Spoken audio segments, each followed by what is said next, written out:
అర్ధలక్ష్మి భోగలక్ష్మి.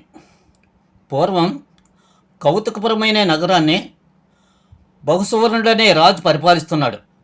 అతనిని యశోవర్మ అనే క్షత్రియువకుడు ఒకడు సేవిస్తున్నాడు. రాజా సేవకునకు ఒక సూర్యగ్రహ సమయాన ధనమియ్యగా దానిని అతడు పూర్తిగా ఖర్చు చేసుకున్నాడు. తదుపరి రాజు ఏమాత్రం ధనమీయనందున దుఃఖితుడై భార్యను పోగొట్టుకుని అభీష్ట సిద్ధికై వింధ్యవాసినీదేవిని ప్రార్థించాడు. ఆమె ప్రత్యక్షమై, నీకు అర్ధలక్ష్మి కావాలా భోగలక్ష్మి కావాలా అని అడిగింది. అతడు తనకి ఈ రెండు లక్ష్ముల భేదం తెలియదన్నాడు. అప్పుడు ఆమె ఇలా చెప్పింది, ఈ దేశంలోనే అర్ధవర్మ భోగవర్మ అనే ఇద్దరు వణిజులు ఉన్నారని, వారి వద్దకు పోతే ఈ భేదం నీకు స్పష్టంగా తెలుస్తుందని చెప్పింది. దేవి చెప్పినట్లుగానే యశోవర్మ మొదటగా అర్ధవర్మ వద్దకు పోయాడు. అర్ధవర్మ యశోవర్మకు ఆతిథ్యమిచ్చి ఆనాటి మధ్యాహ్నం ఘృతమాంస వ్యంజనాలతో భోజనాన్ని పెట్టాడు. కానీ అతడు మాత్రం అగ్నిమాంజజ్జితో బాధపడే తనకింతకంటే ఎక్కువ తినరాదనే ఆంక్ష ఉందంటూ నేతితో కలిపిన పిండిని కొంచెమే తిన్నాడు. రాత్రిపూట కూడా యశోవర్మగా అన్నం పాలతో కలిపిన భోజనం మెడగా అతడు తృప్తిగా తిన్నాడు. అర్ధవర్మ మాత్రం పొలం మాత్రమే పాలు త్రాగాడు. భోజనానంతరం ఇద్దరూ నిద్రపోయారు. అర్ధరాత్రి సమయంలో ఇద్దరు దండదారుల్లో కలలోన వచ్చినట్లుగా వచ్చి, ఘృతపయో మాంసాలు అధికంగా తిన్నావంటూ యశోవర్మ కాళ్ళు పట్టుకుని లాగుతూ అర్ధవర్మను లాఠీలతో చావబోదారు. అప్పుడు అతడు, ఇట్టి డబ్బెంత ఉన్నా కోరుకున్న పదార్థాలను తృప్తిగా తినలేనే సంపదన వ్యర్థమే అనుకున్నాడు. అర్ధలక్ష్మి స్వభావం అతనికి అర్థమైంది.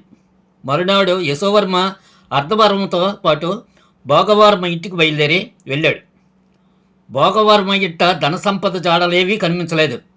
తనకు ధనం లేకపోయినా ఇతరులకు సాయం చేసి ధనాన్ని సంపాదించే భోగవర్మను అతడు చూశాడు. ఆ డబ్బు ఎప్పటికప్పుడే వినియోగించుకోబడటం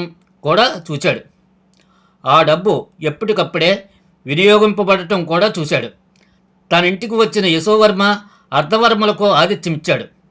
మధ్యాహ్న సమయాన భోగవర్మ యశోవర్మలతో పాటు ఉత్తమమైన ఆహారాన్ని భుజించి పానీయాలను సేవించారు. రాత్రి అయ్యేసరికి భోగవర్మ తన పరిజనాన్ని పిలిచి, ఈ పూటకు తగినంత పానమున్నదా అని అడిగాడు. వారు లేదని చెప్పగా, అపరాత్రి యందు జలమెలా త్రాగవాలంటూ సైనించాడు. యశోవర్మ కూడా భోగవర్మ చెంతనే పడుకున్నాడు. అర్ధరాత్రి సమయంలో ముగ్గురు పురుషులు యశోవర్మ కలలోనికి వచ్చినట్లుగానే వచ్చి భోగవర్మ ఇంటిలోనికి ప్రవేశించారు. వారు అక్కడే పరివారాన్ని భోగవర్మకు సమయానికి తగిన పానీయాలు నేల అందించలేదని అంటూ చావమోతసాగారు. ఇంతలో యశోవర్మ వెలుకు వచ్చి ధనం లేకపోయినా భోగవర్మ భోగలక్ష్మియే ప్రసన్నమైందనుకున్నాడు.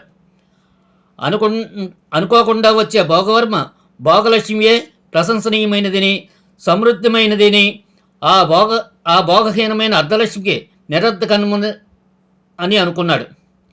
యశోవర్మ తిరిగి ఇంటికి వచ్చి విద్యవాసినీదేవిని ఆరాధించి ఆమె ప్రత్యక్షంగా కాక భోగలక్ష్మిని కోరుకొని తలంపగా వచ్చే భోగ సంపదలతో సుఖంగా ఉన్నాడు. కాబట్టి భోగాసన్నమైన లక్ష్మి మిగులు కొంచెమైనా మించిది. భోగారహితమైనది విస్తారమున్నా అది నిరర్ధకమే అవుతుంది. తదేవం భోగ సంపన్న శ్రీరసే అల్పతరాత వరం నా మనర్భవరహిత సువిస్తారాసి అపార్థక.